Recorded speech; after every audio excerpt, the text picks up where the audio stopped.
أعوذ بالله من الشيطان الرجيم. بسم الله الرحمن الرحيم. السلام عليكم ورحمة الله وبركاته.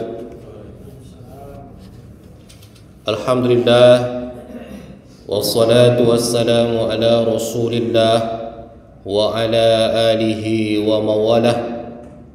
اللهم انفعنا بما علمتنا وعلمنا ما ينفعنا وزدنا علما. رب اشرح لي صدري ويسر لي أمري واحلل عقدة من لساني يفقه قولي. أما بعد.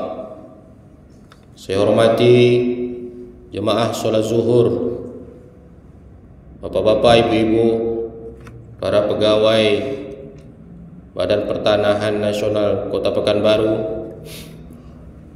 Mudah-mudahan kita yang hadir siang hari ini senantiasa diberikan kesehatan, karena memang Ramadan ini adalah amalan yang berkaitan dengan fisik.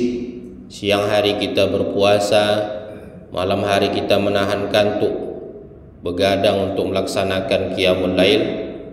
Dan juga mudah-mudahan Allah berikan kita nikmat istiqomah mengisi Ramadan ini dengan amal-amal kebaikan. Amin ya rabbal alamin. Bapak Ibu yang dirahmati oleh Allah Subhanahu wa taala, di dalam hukum syariat itu selain ada kita kenal dengan istilah fardu atau wajib.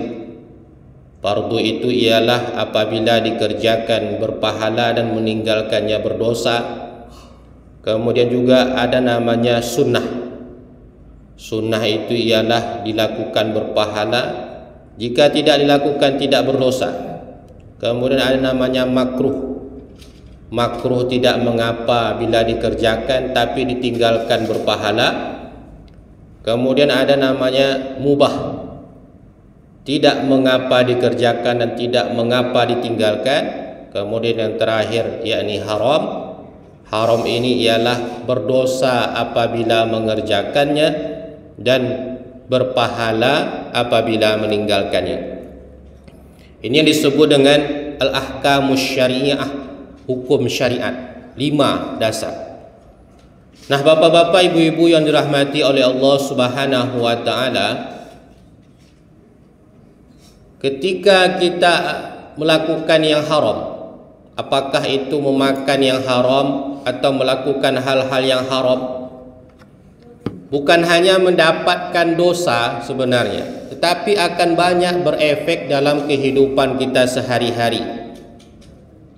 Apa yang pertama, ketika seseorang memakan yang haram, maka akan sia-sialah doanya selama ini. Di dalam hadis Arba'in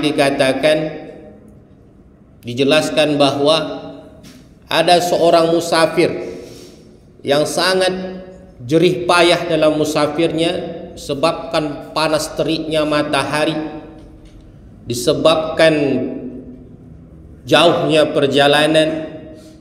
Lalu dia berdoa kepada Allah, Ya Rabb, Ya Rabb, Ya Allah, Ya Allah.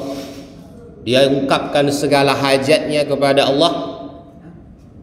Padahal Allah itu, wa idza sa'alaka ibadi anni fa inni qarib ujibu da'watad da'i idza da'an. Allah itu akan maha mengabulkan segala apa yang didoakan. Tetapi pria ini apa yang terjadi? Doanya tak dikabulkan sama sekali. Padahal dia melakukan musafir dalam jerih payah yang sangat kuat. Padahal juga perjalanannya juga sangat jauh, terik sinar matahari, tetapi doanya tak dikabulkan oleh Allah. Apa sebab? Mat'amuhu haram. Yang dia makan bersumber dari yang haram. Wa malbasuhu haram. Yang dia minum juga haram. Wa malbasuhu haram. Dan dia yang dia pakai juga bersumber dari yang haram. Fa anna yustajabu laha. Maka bagaimana doanya akan dikabulkan oleh Allah? Siapa saja yang makan yang haram, lalu meminum yang haram, Nih sekarang nih hati-hati, ada orang-orang sekarang yang hobi judi online. Lalu dia mendapatkan hasil dari judi online-nya tersebut, dia makan. Yummy, begitu lezat terasa yang dia makan itu, tapi apa yang terjadi? Doanya akan tertolak oleh Allah Subhanahu wa ta'ala disebabkan makan dan minumnya bersumber dari yang haram. Ada sogokan-sogokan meskipun sekecil apapun, maka itu akan menjadi alasan doa tidak diterima oleh Allah Subhanahu wa ta'ala. Lalu ada juga orang yang memandai-mandai, ini haram, ini tidak boleh saya makan, tidak boleh saya minum, nanti tumbuh daging yang haram di dalam tubuh saya. Lalu bagaimana? Saya belikan aja ke mobil, saya belikan aja ke pakaian, saya belikan aja ke sepatu atau sendal. Apakah akan berefek kepada dirinya? Rasul juga mengatakan wa malbasuhu haram, yang dia pakai juga bersumber dari yang haram. Pakaiannya, sendalnya, bahkan mobilnya, kendaraannya yang bersumber dari yang haram juga akan menjadi alasan ditolak doanya oleh Allah Subhanahu wa ta'ala. Maka yang pertama, mengapa kita harus menjauhi yang haram dalam kehidupan kita? Agar doa-doa kita tidak ditertolak oleh Allah Subhanahu wa ta'ala. Betapa sayangnya kita 17 rakaat kita berdoa kepada Allah sehari semalam. Ihdinas siratal mustaqim. Ya Allah, berikan aku jalan yang lurus. Ya Allah, tunjuki kami jalan yang mustaqim, yang lurus. Tapi doanya itu tak pernah diterima oleh Allah. Mengapa? Karena ketika dia berdoa, dia memakan yang haram, meminum yang haram, dan juga dia sedang memakai yang haram. Kemudian ketika dia berbuka puasa itu adalah situasi di mana doa dikabulkan oleh Allah. Ada 3 doa yang tak ditolak oleh Allah. Di antaranya adalah doa seorang orang tua kepada anaknya. Doa ini tak akan ditolak oleh Allah. Kemudian doa seorang pemimpin yang adil tak ditolak oleh Allah. Kemudian doa as-shaim 'inda yuftir, doa orang yang berpuasa ketika dia berbuka. Maka setelah kita membaca Allahumma laka sumtu, maka jangan lupa berdoa. Meskipun seenak apapun hidangan ketika kita berdoa tersebut, tapi jangan sia-siakan waktu ketika kita berbuka puasa. Tapi naudzubillah, sayang sekali di saat dia berdoa di waktu yang sangat dikabulkan oleh Allah, di situasi yang dikabulkan oleh Allah, ternyata doanya ditolak oleh Allah. Mengapa? Karena makanannya, minumnya, dan pakaiannya bersumber dari yang haram. Kemudian yang kedua, mengapa kita harus menghindari yang haram? Maka yang kedua adalah haram, makanan yang haram akan membuat kita susah menerima hidayah, menerima ilmu dari Allah Subhanahu wa ta'ala. Seorang ulama mengatakan, aku mengadukan kepada Waqi' tentang su'i hifdhi, tentang susahnya hafalanku. Pak arsyadani ila ma'asi, tarokil ma'asi. Maka Waqi' menyuruhku untuk menjauhi maksiat. Jadi kalau ada di antara kita merasa mengapa susah sekali mendapatkan hidayah, ketika azan berkumandang susah sekali terasa tertarik hati itu untuk pergi ke masjid atau melaksanakan ibadah, ketika menerima ceramah hati kita terasa seperti lebih baik, tak menolak apa yang diberikan nasihat-nasihat oleh orang tua atau bahkan ustadz sekalipun. Mengapa ini bisa terjadi?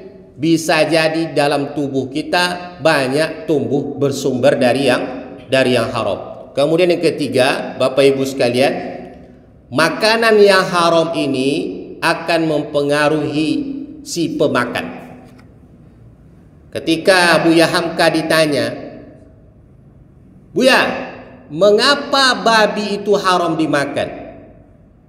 Maka Buya Hamka dengan kebijaksanaannya mengatakan, coba kumpulkan dalam satu kandang 2 ekor ayam jantan dengan 1 ekor ayam betina. Kemudian kumpulkan pula babi jantan, 2 ekor babi jantan dan juga 1 ekor babi betina dalam kandang yang lain. Lalu apa yang akan terjadi? Ketika dilihat 2 ekor ayam jantan dengan 1 ekor ayam betina, maka 2 ekor ayam jantan ini akan saling bertarung untuk memperebutkan 1 ekor ayam betina. Karena ayam punya pedoman, tidak ada jantan yang lain di antara kita. Begitu ayam. Tapi kalau babi akan bekerja sama, karena babi tidak punya sifat cemburu. Maka makanan itu akan mempengaruhi si pemakannya. Maka kita akan lihat di Eropa sana, itu biasa orang bertukar-tukar pasangan tanpa ada rasa cemburu sama sekali. Bahkan naudzubillah, sampai ke tahap yang lebih durjana lagi, yakni hubungan sedarah. Naudzubillah, yang kita kenal dengan istilah incest. Makanya babi itu, Bapak Ibu sekalian, mengapa jalannya nunduk? Karena dia malu bapaknya babi. Maka pernah babi berjumpa dengan kambing. Babi berkata kepada kambing waktu Idul Adha, "Selamat Idul Adha kambing," kata babi. Babi ini mengejek kambing karena kambing akan dipotong. Apa kata kambing? "Diam kau babi. Ayah kau babi, mamak kau babi, atuk kau pun babi." Begitulah hina babi, sehingga tak boleh dimakan. Maka Bapak Ibu yang dirahmati oleh Allah Subhanahu wa taala, makanan akan mempengaruhi orang yang mengkonsumsi makanan. Kita hindari hal-hal yang haram supaya otak kita selalu berorientasi kepada yang halal-halal. Mudah-mudahan Allah jaga makanan kita dari yang halal-halal dan Allah cukupkan kita dengan yang halal-halal. Doa yang selalu kita panjatkan, Allahumma kfina bihalalika an haramika. Ya Allah, cukupkan kami dengan yang halal. Wa aghnina amman siwaka, dan berikan kami kekayaan dari selain. Maksudnya apa? Kita hanya bergantung kepada Allah Subhanahu wa taala.